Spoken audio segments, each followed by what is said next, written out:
James, well, I want to thank you and Citizens for Responsible Energy Solutions for hosting this important event, and I also want to thank all the experts that are here. I'm not an expert, but I know enough to understand that this is an important issue. This is an issue that we cannot ignore. 40% of the state of Florida's population is at risk due to climate change by the year 2030.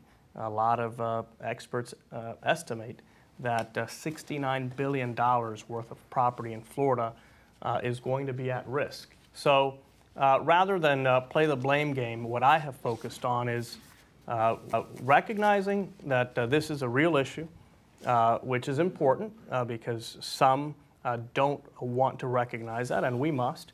And then secondly, looking for solutions that are market-driven, that aren't going to put people out of jobs, that aren't going to devastate our economy, but that are going to help us prepare for climate change. When you think about it, in some ways, this is like taking out an insurance policy. But it's an important insurance policy because our future is at stake. Our ability to live in places like Florida is at stake. And we are here in Marathon in the Florida Keys at the tip of the spear.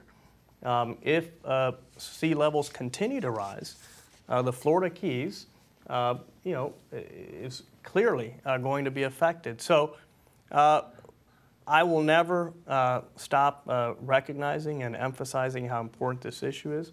Recently in Congress, I voted against a bill that I thought really didn't address and didn't understand this issue we're facing, which is the Ratepayer Protection Act. And we're all for supporting ratepayers because I don't want energy costs to go up for Florida families.